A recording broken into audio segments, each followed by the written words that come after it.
سچ مچ ہونے والی، وہ سچ مچ ہونے والی کیا ہے؟ اور تم کو کیا معلوم ہے کہ وہ سچ مچ ہونے والی کیا ہے؟ وہی کھڑکھڑانے والی جس کو سمود اور عاد دونوں نے جھٹلایا۔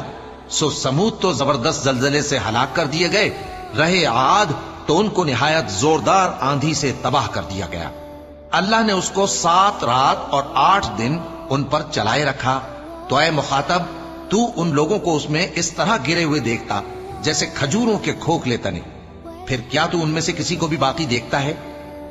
اور فرعون اور جو لوگ اس سے پہلے تھے اور وہ جو الٹی ہوئی بستیوں والے تھے، سب گناہ کے کام کرتے تھے، سو انہوں نے اپنے پروردگار کے پیغمبر کی نافرمانی کی تو اللہ نے بھی ان کو بڑا سخت پکڑا۔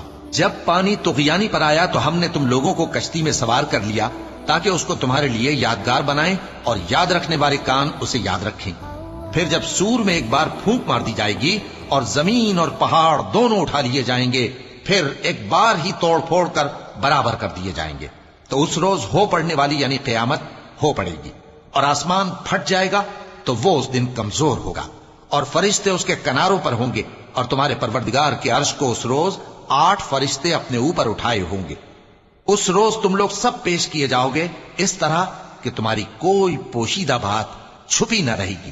اب جس کا اعمال نامہ اس کے داہنے ہاتھ میں دیا جائے گا وہ دوسروں سے کہے گا کہ لیجئے میرا نامہ اعمال پڑھیے، مجھے یقین تھا کہ مجھ کو میرا حساب کتاب ضرور ملے گا۔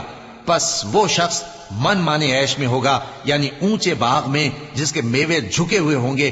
ان سے کہا جائے گا کہ جو اعمال تم ایام گزشتہ میں آگے بھیج چکے ہو ان کے عوض مزے سے کھاؤ اور پیو۔